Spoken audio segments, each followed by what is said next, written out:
نور ویلا نور پیو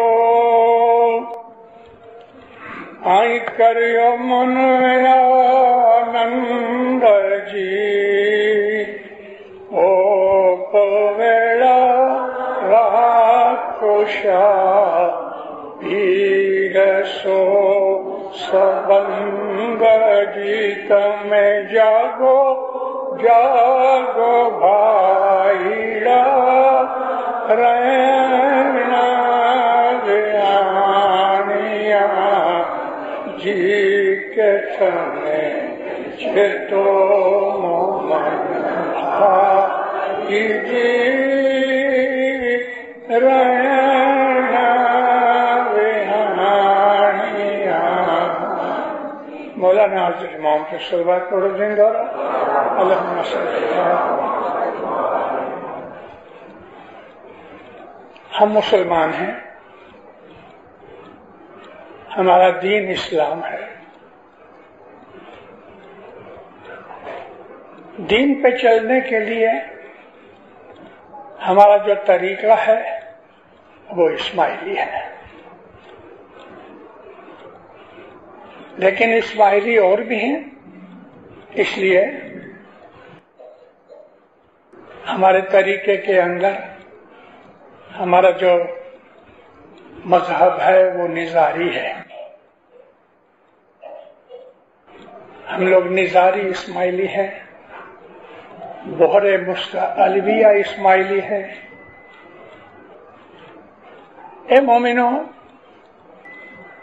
ہمیں اپنی اصل اپنی ہسٹری جاننی چاہیے۔ تو نبی کریم جب مدینہ میں آئے تو کچھ لوگ ایسے تھے جیسے کہ حضرت ابو ذر غفاری تھے، سلیمان فارسی تھے وغیرہ، یا نبی آپ نے کہا کہ نماز پڑھو، ہم نے پڑھی، یا نبی آپ نے کہا زکوٰۃ دو، ہم نے دی، یا نبی روزے رکھے، حج کیا، یا نبی کیا بس اتنا ہی اسلام ہے کہ اس سے زیادہ بھی کچھ ہے؟ تو نبی کہتے تھے اس سے بہت زیادہ ہے۔ شبلی نعمانی ایک مسلمان سنی عالم ہوا ہندوستان میں، اس نے سیرت النبی لکھی، اگرچہ وہ سنی تھا لیکن بہت سی اچھی اچھی چیزیں ڈسکور کر کے اس نے سیرت النبی میں لکھی ہیں۔ ہمارے مذہب کے طریقے کے اندر ہم چھانٹا لیتے نا، تو اس نے چھانٹے کا ذکر بھی کیا ہے کہ نبی کریم چھانٹا دیا کرتے تھے۔ اینی اس نے ایک بات لکھی ہے، کہتے کہ رسول اکرم فرمایا کرتے تھے کہ خدا تعالیٰ نے مجھے قرآن سے علاوہ اور بہت کچھ علم دیا ہے۔ تو کسی نے پوچھا یا نبی قرآن کے علاوہ آپ کے اوپر اور بھی وحی اتری ہوئی ہے؟ فرمایا ہاں۔ یہ شبلی نعمانی لکھتا ہے کہ قرآن کی جو وحی تھی اس سے علاوہ اور بھی رسول پاک کے اوپر ذاتی پرسنل باتیں اتری کہ جو قرآن میں درج نہیں ہوئی۔ یہ وہ باتیں ہیں کہ جو عام مسلمان نہیں جانتے، لیکن ہم اسماعیلیوں کے اندر ہمیں ہمارے پیروں نے، ہمارے اماموں نے ایسی بہت سی راز کی باتیں کہی ہوئی ہیں۔ نبی کریم جو تھے ایسے تقریباً 40 اصحاب تھے کہ جو عام مسلمانوں کے علاوہ پرائیویٹلی رسول پاک سے ملا کرتے تھے۔ کچھ عرصہ تک زید بن ارقم کے گھر میں ملتے تھے، پھر بعد میں اس کا گھر چھوٹا ہوتا تھا تو آپ اور یہ سب اصحاب جو تھے کسی اور جگہ ملا کرتے تھے۔ کبھی کبھی ٹینٹ بھی باندھ لیتے تھے، تو اس وقت معرفت کی باتیں ہوتی تھی. انسان کیا ہے؟ ایک مٹھی خاک ہے،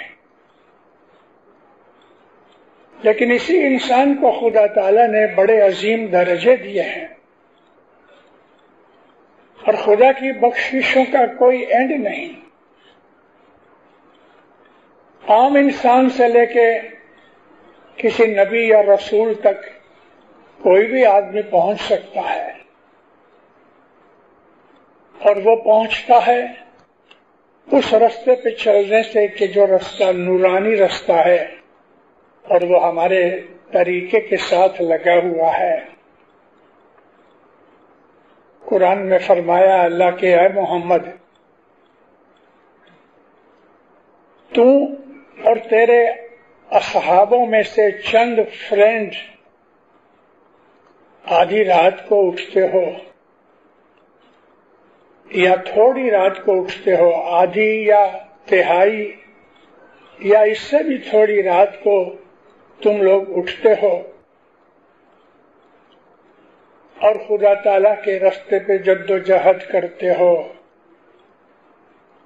یہ اشارہ کرتا ہے کہ رسول اکرم کے زمانے کے اندر وہ لوگ تھے کہ جو آدھی رات کو اٹھ کے خدا کی بندگی کرتے تھے. ہمارے پیروں نے اس حقیقت کو گنانوں کے اندر بڑے اچھے نرم طریقے سے یہ گنانوں میں فرمایا ہوا ہے. نور ویلا نور پیو. 24 گھنٹوں کے اندر کون سا وقت ہے کہ جس کو ہمارے پیروں نے نور کا وقت کہا؟ مولانا شاہ سلطان محمد شاہ فرمایا، میرے باپ علی شاہ کہتے تھے کہ ہے کوئی ایسا جو آدھی رات کو اٹھے اور اس فرشتے کی آواز سنے کہ جو فرشتہ کہتا ہے کہ کون ہے تمہارے اندر کہ جس کے گناہ میں لے جاؤں اور اس کے بدلے کے اندر میں ثواب اور نور کی بخشش دلاؤں. یعنی یہ چیز آدھی رات کے بعد کا جو وقت ہے، اس وقت کے ساتھ کوئی معرفت لگی ہوئی ہے. حضرت بی بی عائشہ رپورٹ کرتی ہیں کہ میں نے بہت دفعہ دیکھا کہ آدھی رات کو رسول اکرم کھڑے ہو جاتے تھے اور کھڑے کھڑے صبح تک آپ عبادت کرتے تھے. گرمی کے موسم میں نبی کریم جہاں کھڑے ہوتے تھے آپ کے پسینے سے وہ جگہ گیلی ہو جاتی تھی. تو میں نے بہت دفعہ کہا، بی بی عائشہ کہتی ہے، میں نے بہت دفعہ کہا یا نبی، آپ تو خدا کے نبی پیارے ہو، حبیب ہو اس کے، آپ کو اتنی تکلیف اٹھانے کی کیا ضرورت ہے؟ فرمایا، اے عائشہ، وہ میرا پروردگار ہے، میں اس کا بندہ ہوں.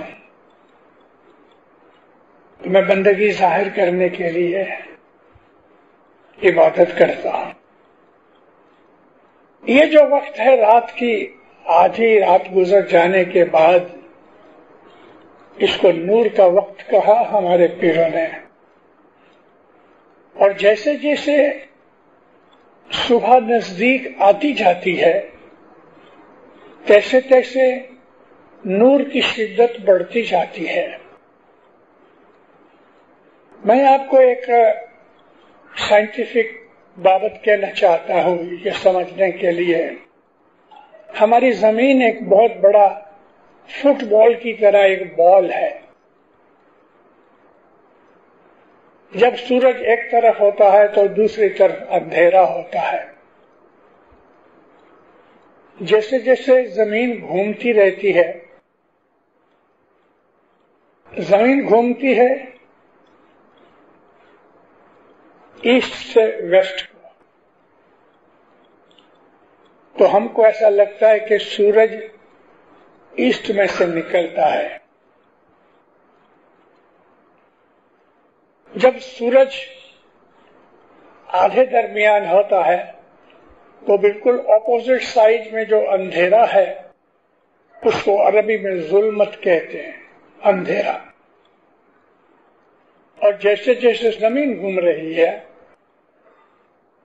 اور صبح کا وقت جو ہے وہ نزدیک آ رہا ہے تو اس کے ایک پہر 3 گھنٹے پہلے ایک پہر 3 گھنٹے کا ہوتا ہے. ابھی جب سورج ایک سائیڈ میں ہے تو دوسری دفعہ اس سائیڈ کے اوپر آسمان، جس کو ہم انگلش میں کاسموس کہتے ہیں، آسمان کی کھڑکیاں کھلی ہوتی ہیں، کوئی حد نہیں ہوتی، بے شمار دوری سے آسمان کے اندر جو نعمتیں ہیں، آسمان کے اندر جو ریز ہیں، آسمان کے اندر، آسمان نہیں بلکہ آسمانوں میں جو انرجی ہے وہ انرجی نیچے اترتی ہے. آپ کو یہ پتا ہوگا کہ سورج میں سے انرجی اترتی ہے، اس میں ایک ایسی ریز ہیں جن کو الٹرا وائلٹ ریز کہتے ہیں. اور یہ جو الٹرا وائلٹ ریز سورج کی ہیں وہ اتنی تیز ہیں کہ اگر زیادہ دیر تک ہماری اسکن کے اوپر وہ پڑے تو اسکن میں کینسر ہو جاتا ہے. یہ الٹرا وائلٹ ریز میں انرجی ڈسٹروائے کر دیتی ہے. کسی کپڑے یا کاغذ کے اوپر ایک میگنیفائنگ گلاس رکھ کے اس کو ایڈجسٹ کرو اور بالکل شارپ پوائنٹ پیدا کر دو سورج کے نیچے تو وہ جل جائے گا تھوڑی دیر میں. اسی طرح سے الٹرا وائلٹ ریز کے اپوزٹ کاسمک ریز نکلتی ہیں جو نیچے آتی ہیں اور یہ ریز ٹھنڈی ہوتی ہیں. یہ ریز وہ ریز ہیں کہ انسان کی انٹیلیجنس کو زیادہ کرتی ہیں. ان ریزوں کو یعنی ان کرنوں کو اگر حاصل کیا جائے، اس وقت آدمی اٹھے ان کرنوں کے اندر وہ خدا تعالیٰ کو جو یاد کرتا ہوا ہے تو دن داروں اس کی انٹیلیجنس بڑھتی جاتی ہے. اور بہت سی دماغی بیماریوں کا یہ علاج ہے کہ 3 بجے سے لے کے اور سورج نکلنے سے 1-1.5 گھنٹہ پہلے تک یہ وہ وقت ہے کہ جو مینٹل بیماریوں کا علاج ہے. اس وقت کو نور کا وقت کہا، جو کہ اس کے پہلے بھی نور کا وقت ہے. میں نے یہ بھی آپ کو عرض کیا کہ آدھی رات کے بعد نور کا وقت شروع ہوتا ہے، لیکن اس کی جو انٹینسٹی ہے وہ سورج نکلنے سے 1 پہر پہلے سے زیادہ ہوتی ہے، یعنی 3 گھنٹے پہلے سے شروع ہوتی ہے. اگر سورج 6 بجے نکلتا ہے تو یہ 3 بجے کی بات ہے. اس کو کہا گیا نور کا وقت. پھر کہتے ہیں کہ نور کے وقت اٹھ کے نور پیو، اور نور اس طرح سے پیو کہ خوشیاں مناؤ، اپنے دل کے اندر خوشیاں مناؤ، خوشی فیل کرو. نور ویلا نور پیو کریو من آنند. پوپ کہتے ہیں آخری وقت کو، رات کے آخری وقت کو پوپ کہا گیا. پوپ ویلا راکھو شاہ پیر سو سبند تھی. علی نبی کے ساتھ اپنی محبت اور اپنا تعلق پیدا کرو. یہ وہ وقت ہے دینداروں جو ہمارے اسماعیلی طریقے کے اندر رسول اکرم کے زمانے سے ہم کو سکھایا گیا. نبی کے پاس جو لوگ آتے تھے یہ سیکھنے کے لیے، یہ وہ لوگ تھے کہ جو علی کو محبت کرتے تھے. ان لوگوں کو علی کی شناخت بتائی گئی. ان لوگوں کو علی کون ہے اس کی معرفت دی گئی. سلیمان جو تھے نا، حضرت سلیمان فارس، وہ پارسی تھے، آگ کی پوجا کرتے تھے، آتش پرست تھے. لیکن جب مسلمان ہوئے تو ان کی عمر کافی بڑی ہو چکی تھی. ٹوٹلی 253 ایئرس ان کی عمر تھی، کافی بوڑھے ہو چکے تھے۔ سلیمان جو تھے فارس، وہ 6 مہینے میں ایک دفعہ کھاتے تھے۔ پاسبل ہے؟ ہمالیہ کی ترائی میں ابھی بھی ایسے سادھو بیٹھے ہوئے ہیں اپنی سماجی کے اندر کہ جو 10 20 برس تک بیٹھے ہیں وہ کھایا پیا نہیں۔ روحانی باتیں جو ہیں وہ عجیب باتیں ہیں، اور روحانی باتوں کے اندر ایسی باتیں ہیں کہ جو عام لوگوں کی سمجھ میں نہیں آتی، اور عام لوگ اس کو گپ مار کے کہ یہ نہیں ہو سکتا تو اس کو چھوڑ دیتے، بھلا دیتے ہیں۔ مگر دینداروں، ایسی باتیں ہمیں اسلام کی ہسٹری میں بہت ملتی ہیں۔ میں یہ سلیمان کی بات کہہ رہا تھا۔ رسول اکرم معراج سے واپس آئے، پہلے اس کے کہ میں یہ بیان کروں، میں آپ کو حضرت علی اور سلیمان فارس کا ایک ذکر کرنا چاہتا ہوں۔ مرتضی علی 12 برس کے تھے، اسلام پیدا ہوا اس کو صرف 2 برس ہوئے تھے، اور رسول اکرم ہر جگہ علی کو ساتھ لے جاتے تھے، اور ایسے خاص آدمی جو تھے نا ان کو علی کی شناخت بتاتے تھے۔ سلیمان جب مسلمان ہوئے، وہ پہلے آتش پرست تھے مگر بعد میں پھر کرسچن بن گئے،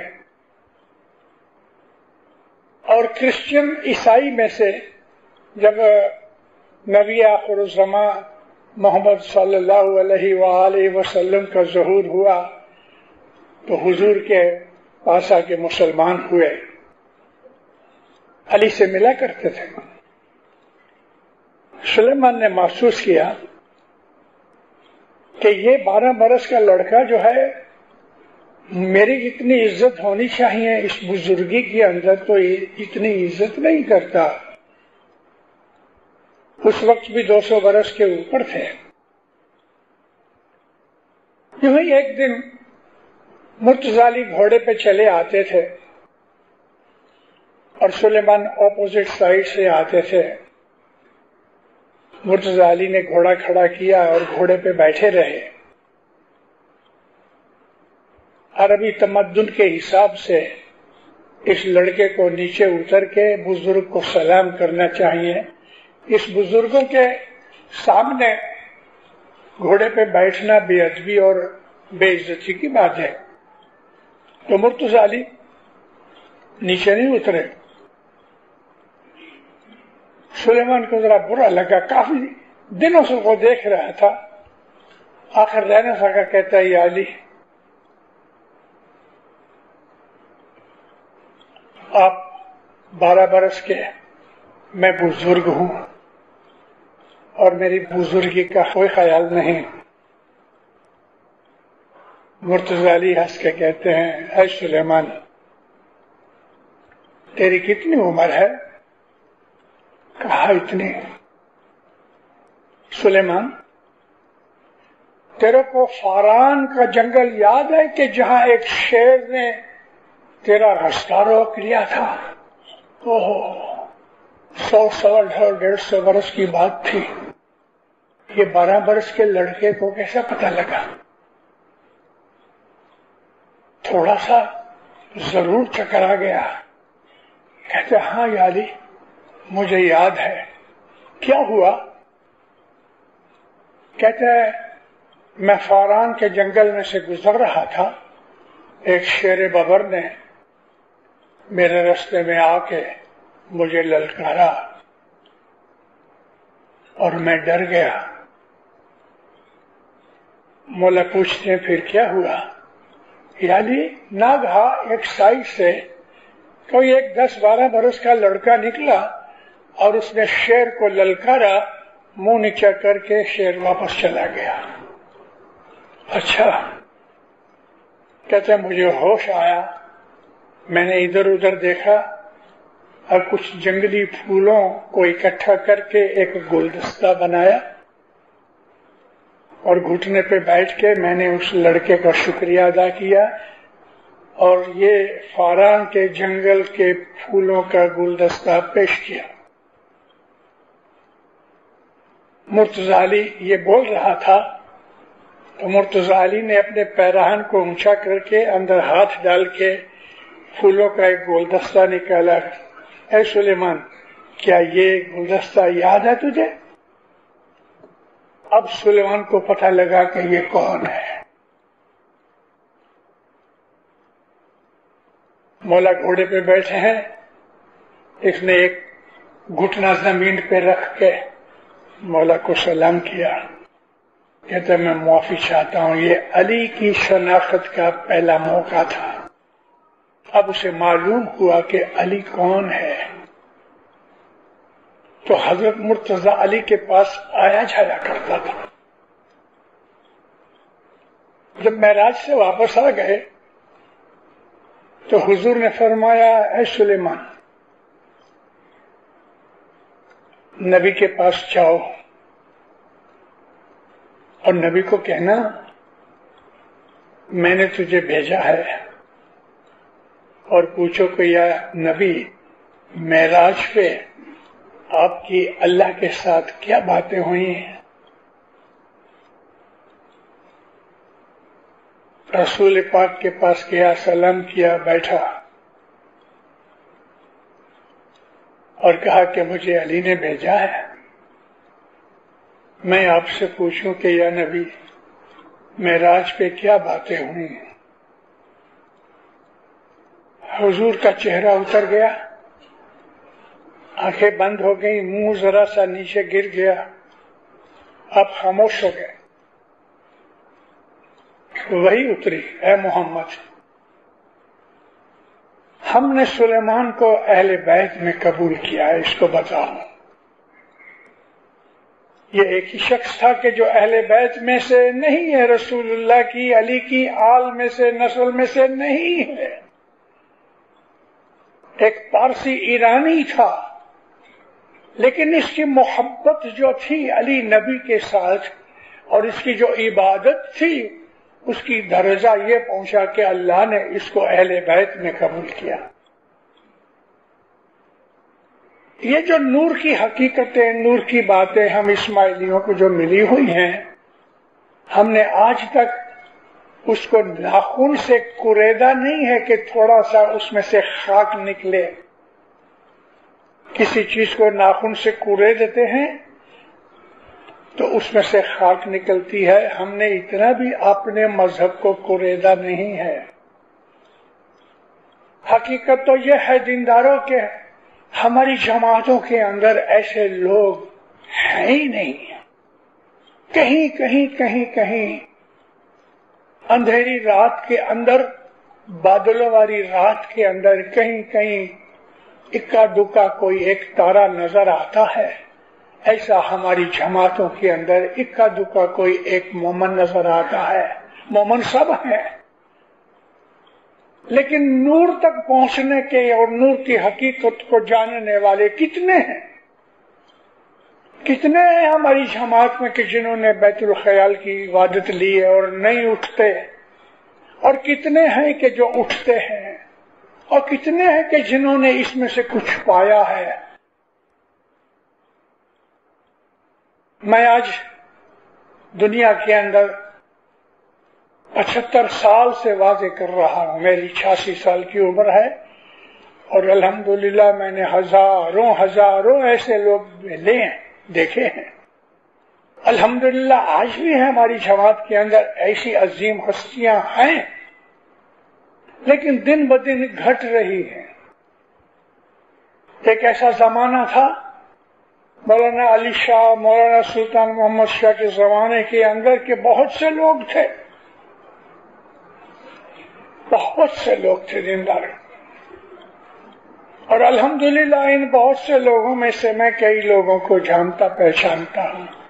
آج بیٹھے بیٹھے میرا کوئی ارادہ نہیں تھا کہ میں یہ ٹاپک لوں، اور میں نے کبھی ڈیسائیڈ نہیں کیا کہ میں کس چیز پہ واز کروں گا. مفتی صاحب کہتے ہیں اٹھو، اس وقت یہاں پہنچنے تک مجھے جو کچھ بھی یاد آتا ہے یا کلک ہوتی ہے تو میں وہ بولتا ہوں۔ اے مومنو، آپ کے دلوں کے اندر وہ خزانے کی تھیلی اندر پڑی ہوئی ہے، وہ پڑی ہوئی ہے، اس کو کھولو، اس تھیلی کو کھولو، دیکھو کہ اس میں کیا ہے۔ ہم کو ہمارے اماموں نے بڑی بخششیں دی ہوئی ہیں۔ رسول اکرم مرتضی علی کے زمانے سے ہمارا یہ جو طریقہ ہے، اسماعیلی طریقہ، نظاری طریقہ جو ہے ہمارا، اس طریقے میں یہ چیز ہے کہ جو ہمارے دوسرے مسلمان بھائیوں کے اندر یہ چیز نہیں ہے۔ کچھ ایسے صوفی ہیں کہ جو خدا کی عبادت کرتے ہیں اور حقیقت کی روشنی پاتے ہیں، لیکن ہمارے اندر جو نور بیٹھا ہے، ہمارے اندر جو نور کی موجودگی ہے حاضر امام کی، یہ شرف اور یہ قدر و منزلت دوسرے فرقے میں نہیں ہے، ہمارے ہاں یہ چیز موجود ہے۔ ابو ذر غفاری ایک ایسا اور ایک صحابی تھا، اس کے دل میں علی نبی کی محبت کوٹ کوٹ کے بھری تھی۔ اب اس کی ہسٹری پڑھو گے تو رو گے، کیونکہ اس کے اوپر معاویہ نے اور عثمان نے بہت ظلم کیا ہے، اور ظلم کرنے کی وجہ یہی تھی کہ علی سے محبت رکھتا تھا۔ اس نے اپنی ساری زندگی کو قربان کیا۔ ایک دفعہ ابو ذر غفاری مولا کے پاس بیٹھا تھا، کچھ سوالات کر رہا تھا۔ مولا فرمایا ہے ابو ذر تم سلیمان کے پاس جا اور یہ سب سوال اس سے کر۔ سلیمان کے پاس آیا، مٹی کے گھر میں رہتے تھے حضرت سلیمان۔ دروازہ نوک کیا تو اندر بیٹھے بیٹھے آواز دی، ابو ذر اندر آ جاؤ۔ دروازہ کھول کے اندر گیا، سلام وغیرہ کیا، بیٹھا۔ کیا علی نے کیا فرمایا؟ ابو ذر کہتے ہیں کہ مرتضی علی نے مجھے کہا کہ میں تیرے پاس آؤں اور تیرے سے سوالات کروں۔ بیٹھے، باتیں کرتے کرتے کرتے کرتے کرتے ساری رات نکل گئی، دن نکل گیا، دوسری رات نکل گئی، دوسرا دن نکلا، تیسری رات ہوئی۔ ابو ذر کہتے ہیں دوست ابھی تو بہت بھوک لگی ہے۔ اچھا، اٹھا جو بازو کے روم میں سے مٹی کا ایک پتیلا، مٹی کی ہانڈی لے آئے، کہا وہ فلانی جگہ تھوڑے بینس پڑے ہیں، سوکھے بینس، اس میں ڈالو پکانے کے لیے۔ بینس ڈالے، پانی ڈالا۔ اب ادھر ادھر دیکھنے لگا کہ بھئی اس کو پکانے کے لیے کوئی چولہا نظر نہیں آتا۔ کہا 3 4 5 اینٹیں لے آؤ۔ باہر گئے، حضرت ابو ذر غفاری اینٹیں لے آئے اور آگے پیچھے اینٹیں بنائی، اس کے اوپر مٹی کی ہانڈی رکھی۔ اب اس کے نیچے لکڑی آنی چاہیے کہ لکڑی جلے۔ اب مانتے ہو کیا ہوا؟ حضرت سلیمان نے اپنا پاؤں اس کے نیچے رکھا اور 5 انگلیوں میں سے فلیمز نکلنے لگے۔ ابو ذر غفاری اس چیز کو برداشت نہ کر سکا، بھاگا، الٹا بھاگا، بھاگتے بھاگتے علی کے پاس گیا۔ یا علی، یا علی، یا علی، سلیمان کے پاؤں کی انگوٹھیوں سے، انگلیوں میں سے فلیمز نکل۔ مولا ہنس کے کہتے ہیں اے ابو ذر، بس اتنی بات سے گھبرا گئے، ابھی تو اس کے پاس بہت کچھ ہے۔ کیسے مومن تھے، پاؤں کی انگلیوں کے فلیم سے کھانا پکتا تھا۔ ایسے لوگ اس مذہب میں سے نکلے ہیں۔ یہ مذہب ہم کو ملا ہے وراثت میں ملا ہے، ہم نے ارن نہیں کیا. اس مذہب میں آنے کے لیے ہم نے کمائی نہیں کی. ان باپ داداؤں نے جنہوں نے اماموں کی پیروں کی خدمتیں کی اور عبادتیں کی، ان کی نسل میں ہم پیدا ہوئے اور ان کی برکتوں سے ہمیں اسماعیلی مذہب ملا ہے. لیکن ہم نے اسماعیلی مذہب کو نہیں چاہا. دنیا میں پھنسے ہوئے ہیں، مال و دولت میں، عیش آرام میں، کھانے پینے میں. انہی چیزوں کی مستی کے اندر ہم کو سوجھتا نہیں کہ ہمارا مذہب کیا ہے. اے مومنوں، ہمارے ہاں اس وقت بہت کچھ بیٹھے ہوئے ہیں، عورتوں میں بھی مردوں میں بھی، جن کے دلوں کے اندر حضرت امام کا دیا ہوا اسم اعظم موجود ہے. یہ اسم اعظم میں نے ابھی کہا کہ ایک بھری ہوئی تھیلی ہے، لیکن ہم نے ابھی تک کھولی نہیں. اپنے مذہب کے لیے، اپنے آپ کے لیے، اپنی عاقبت کے لیے اس کو کھولو. صبح عبادت کرو. ایک دفعہ عادت لگ جائے گی، جیسے کسی گنجیڑی کو گانجا پینے کی، سگریٹ والے کو سگریٹ کی عادت لگ جاتی ہے، چھوٹتی نہیں.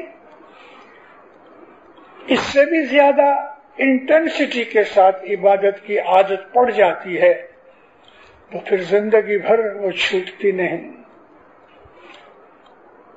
اور ہر حالت میں، چاہے رات کو 10 بجے سو کہ 2 بجے سو، عبادت والا اٹھ بیٹھتا ہے اور اپنے مولا کو یاد کرتا ہے. اس نور کا ورد کرو. آہستہ آہستہ اپنے دل کے اندر آواز نکالے بغیر، زبان ہلائے بغیر اس نور کا ورد کرو. ورد کہتے ہیں ریپیٹ کرنا، یا علی یا علی یا علی. یہ ورد ہے. یا علی یا علی یا علی یا علی، اس طرح نہیں، ٹھہر ٹھہر کے یا علی یا علی، لیکن دل میں زبان ہلنے نہیں چاہیے. اور اس میں اپنا خیال ڈالو. عجیب کرامتیں دیکھو گے. زبان ان چیزوں کو کہہ نہیں سکتی. مثال کے طور پہ میں کوئی ایگزامپل نہیں دے سکتا، کیونکہ ایگزامپل ہے ہی نہیں. خود اپنے دل کے اندر اس چیز کو پاؤ، کیونکہ خدا تعالی اس وقت آپ کے ساتھ ہے. اور ہر بشر جو خدا نے پیدا کیا ہے، ہر بشر کے اندر خدا نے اپنے نور کی طاقت بخشی ہے. جوئندہ یا بندہ، فارسی میں کہاوت ہے کہ جو جستجو کر کے ڈھونڈتے ہیں ان کو مل جاتا ہے. اپنے مذہب کے اس نور کا مزہ اٹھانا اور اس نور کا، اس کی پریکٹس سے تجربہ کرنا بہت ضروری ہے. میں یہ بات اس لیے کہہ رہا ہوں دینداروں، 150 برس سے ہمارے اماموں نے، مولانا شاہ حسن علی شاہ، مولانا علی شاہ، مولانا سلطان محمد شاہ، مولانا حضرت امام، ہمارے ان نوری مالکوں نے اپنے اپنے زمانے کے حساب سے ہمیں بخششیں دی ہیں. ہر سال امام آتے تھے یورپ سے، حسن علی شاہ ادھر رہتے تھے اور اکثر جماعت خانوں میں آ جاتے تھے. ہندوستان کی جماعت کو گئے 150 برس سے بہت لابھ ملا ہے. ہندوستان کی جماعت میں مطلب آج جو ہم یہاں بیٹھے ہیں، ہم بھی ہندوستان کی جماعت میں سے ہیں. جن کو ہمارے گنانوں کے طریقے سے بولوں تو جمپو جیب کی جماعت، جس میں پاکستان بھی ہے،